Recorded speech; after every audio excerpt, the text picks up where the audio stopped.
Selamat datang buat teman-teman semuanya. Hari ini kita ada tutor ke-6. Tutor ke-6 ini kita akan bahas tentang policy adjustment. Untuk policy adjustment ini sendiri, sebelumnya ada dua notasi. YL-nya ini adalah untuk variable per loss, YP-nya ini adalah untuk variable per payment. Yang pertama, itu ada deductible. Deductible itu juga ada dua jenis, ada ordinary deductible dan juga ada franchise deductible. Untuk yang ordinary, untuk yang loss-nya, ini kalau misalkan dia kurang daripada nilai deductible-nya, maka nilai YL-nya ini 0. Sedangkan ketika dia lebih dari deductible, dia selisihnya untuk X min D-nya. Untuk rumusannya ini, baik untuk fungsi densitas, untuk fungsi survival, untuk CDF, dan juga hazard-nya, seperti ini. Kemudian, ini untuk payment-nya, YP-nya, yang ini untuk yang YL-nya, untuk loss-nya. Kemudian yang franchise deductible bedanya dengan yang ordinary adalah ketika nilai loss-nya ini melebihi nilai deductible yang ada, franchise deductible ini dia tetap akan membayarkan semua loss yang ada. Sedangkan kalau misalkan untuk yang ordinary deductible, kalau misalkan nilai loss-nya sudah melebihi nilai D, nilai yang bakal dibayarkan itu cuma selisihnya. Jadi dari nilai klaim juga dengan nilai deductible-nya. Nah, untuk rumusnya ini sama, untuk fungsi loss-nya, untuk YL-nya, ini yang baik untuk fungsi densitas, CDF-nya, untuk survival, dan juga untuk hazard rate-nya, dan juga untuk fungsi untuk YP-nya, untuk pay per payment-nya, juga seperti ini. Teman-teman bisa baca sendiri nanti ya, lebih detailnya.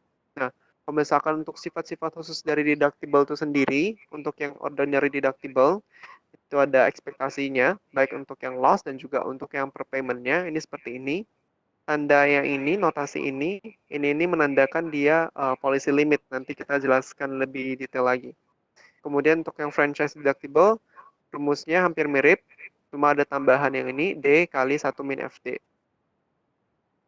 Kemudian yang berkaitan dengan deductible, itu ada juga namanya loss elimination ratio. Loss elimination ratio ini adalah rasio dari berkurangnya expected loss ketika dikenakan ini ordinary deductible dibandingkan terhadap nilai ekspektasi loss ketika deductible. Jadi ketika suatu perusahaan menaruh deductible nih pada polis asuransinya, maka otomatis kerugian yang bakal ditanggung oleh perusahaan kan pasti lebih sedikit dibanding misalkan nggak ada deductible sama sekali. Nah, untuk persentase dari rasio pengurangannya ini, rumusnya adalah seperti ini. Dan juga kalau misalkan ada kasus di mana terjadi inflasi, misalkan inflasinya sebesar R, itu untuk kasus yang ordinary deductible dapat didekati dengan rumus ini. Kemudian yang kedua ini adalah policy limit. Policy limit ini ada yang tadi notasi yang ini. Ini menandakan dia policy limit untuk CDF-nya dan juga untuk fungsi densitasnya seperti ini. Jadi kalau misalkan nilai loss-nya ini sudah melebihi nilai policy limitnya, maka yang ditanggung perusahaan cuma sebesar si nilai mu-nya ini. Nah, untuk nilai ekspektasinya sebesar ini, kalau misalkan dia ada nilai inflasi. Jadi kalau misalkan nanti nggak ada nilai inflasi, tinggal dihilangin 1 plus R-nya. Ya, tambahan yang ketiga. Kalau kan biasanya kalau misalkan di soal-soal itu biasanya langsung bertiga kan ya, ada co-insurance, ada deductible, dan juga ada namanya limit. Nah, jadi untuk urutan prioritasnya itu tetap dicek dulu limitnya, baru ke deductible-nya, baru nanti ke co-insurance-nya. Co-insurance-nya ini adalah sebesar alfa. Misalkan perusahaannya cuma bakal membayar 50% dari kerugian, berarti alfanya itu 0,5 kayak gitu. Nah, kalau yang ini adalah perumusan baik untuk YL dan YP, untuk per loss dan per payment. Ini udah gabungan dari ketiganya, baik ada coinsurance nih alfanya, ada ini 1 plus R ini adalah si nilai inflasinya, dan juga nilai deductible-nya D, dan limitnya itu adalah juga si nilai mu-nya ini. Untuk nilai ekspektasi baik untuk per loss dan per payment juga seperti ini. Jadi nanti untuk yang per payment ini dia ekspektasi dari yang per loss dibagi dengan nilai 1 dikurang si CDF-nya.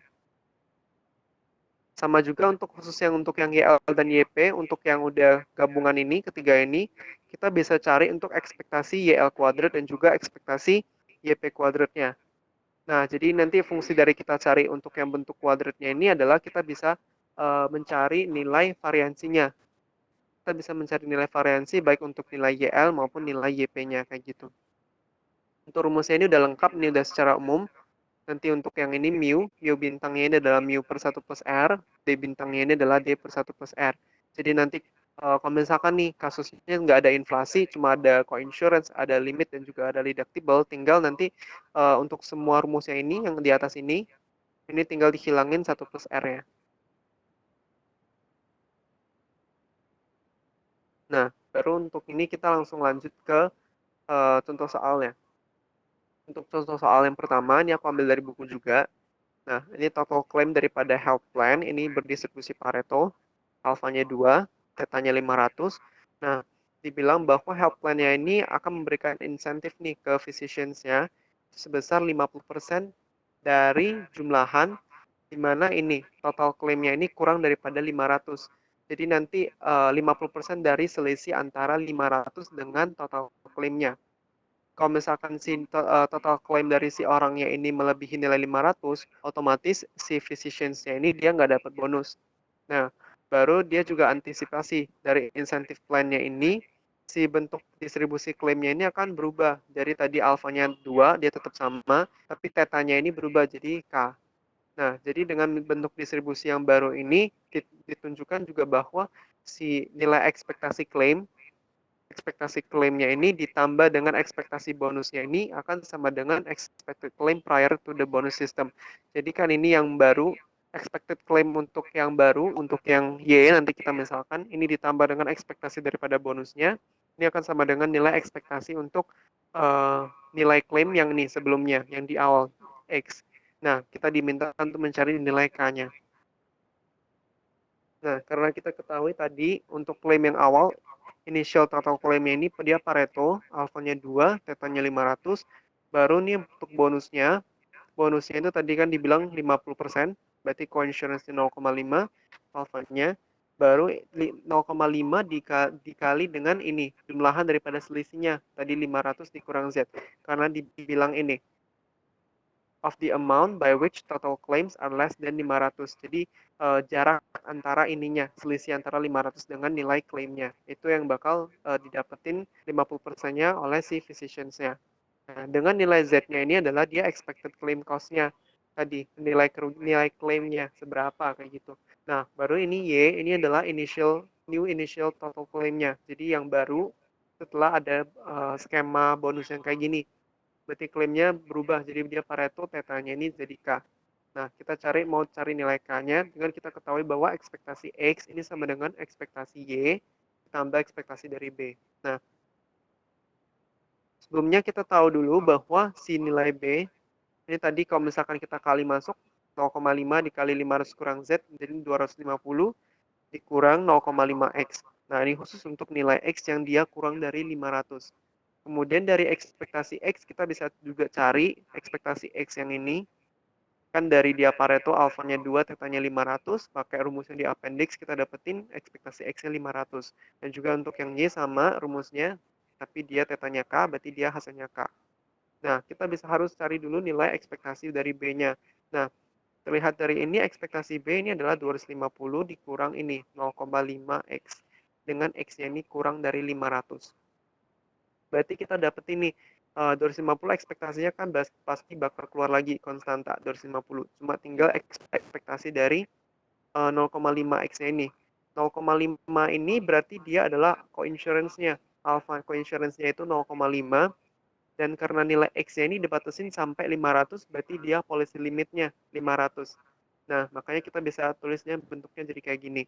Bentuk minus 0,5 ekspektasi Z ini dia policy limitnya 500. Nah, ekspektasi Z-nya yang ini, Z-nya ini kan tadi adalah si expected claim cost-nya. Nah, expected claim cost-nya ini, nilai total claim-nya ini adalah yang apa? Yang baru, si Y-nya ini. Nah, makanya kita tinggal masukin rumusnya ini. Ini adalah Y-nya, tetanya ini kita ambil adalah nilai K-nya. Sehingga kita bisa dapetin nilai ekspektasi B-nya adalah ini. Kemudian kita masukin ke persamaan awalnya, tadi ekspektasi X sama dengan ekspektasi Y tambah ekspektasi dari B-nya. sehingga kita bisa dapetin nilai K-nya ini adalah sekitar 354. Oh ya, untuk rumus yang ini, yang Z policy limit 500, ini nilai ekspektasinya, rumusnya ini bisa dicari di bagian appendix juga. Ini untuk yang distribusi Pareto.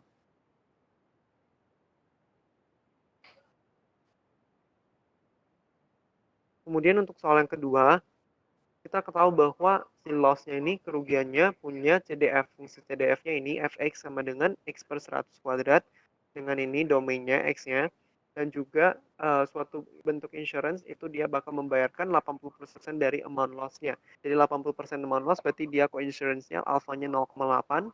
Dan juga dia memakai ordinary deductible. D-nya ini 20. Dan juga diketahui bahwa maximum payment-nya itu 60 per loss. Nah, maksimum payment ini bukan si policy limitnya, tapi dia adalah gabungan dari tadi. Ada co-insurance, ada si deductible, dan juga ada si policy limitnya. Jadi nanti kita dari 60 ini kita harus cari dulu si nilai policy limitnya. Nah, kita minta untuk mencari nilai ekspektasi daripada paymentnya. Berapa? Nah, dari fungsi fx ini, tadi kita ketahui alfanya 0,8, D-nya 20, maksimum payment-nya ini adalah 60 per polisnya, per loss-nya. Nah, maksimum payment ini adalah tadi rumusnya. Jadi dia dihitung dulu nilai policy limitnya, policy limit dikurang nilai deductible-nya, dikali dengan co-insurance-nya. Nah, ini adalah payment maksimal yang bakal ditanggung oleh perusahaannya. Sehingga kita bisa cari bahwa ternyata nilai policy limitnya itu bukan 60 tapi sebenarnya 95 kayak gitu.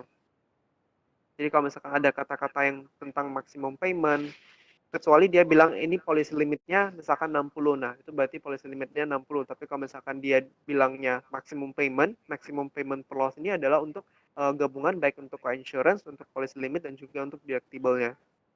Nah, dan juga setelah kita dapetin policy limitnya, kita bisa cari untuk ekspektasi daripada paymentnya. Dengan rumusnya kita tahu untuk ekspektasi X itu adalah integral daripada fungsi survival. Nah, sehingga kita bisa cari nih untuk rumus daripada expected paymentnya. Ini alpha dikali ekspektasi X, policy limitnya mu dikurang ini. Rumusnya bisa dicari yang tadi ya, di awal-awal sebelumnya, rumus yang ini. Ini udah rumus umum semuanya, tinggal yang ini kalau misalkan dia nggak ada inflasi, tinggal 1 plus R dihilangin kayak gitu. Setelah dimasukin, tinggal dimasukin angkanya. Cuma untuk yang ini, ekspektasi daripada dia X policy limitnya mu, berarti dia batas bawahnya tetap 0, tapi dia batas atasnya ini adalah si nilai mu-nya, policy limitnya. Dan juga kalau yang ini kurang ekspektasi X, policy limitnya D, berarti dia integralnya 0 sampai 20. Nah, tinggal dihitung, nanti kita dapetin untuk nilai expected payment-nya ini adalah 38,90625. Jadi untuk yang ini mungkin teman-teman bisa baca-baca lagi. Di buku itu banyak banget untuk contoh-contoh soalnya. Jadi nanti teman-teman bisa belajar-belajar juga untuk bentuk kasusnya itu kayak gimana, baik untuk yang co-insurance, untuk yang deductible, dan juga untuk policy limitnya. Jadi nanti ini juga bakal banyak banget bentuk soal yang mungkin kayak gitu, karena kombinasinya bisa banyak. Nah, jadi untuk tutorial hari ini cukup sekian. Semangat buat teman-teman semuanya. Semoga dapat nilai yang terbaik juga buat UASnya nanti. Terima kasih.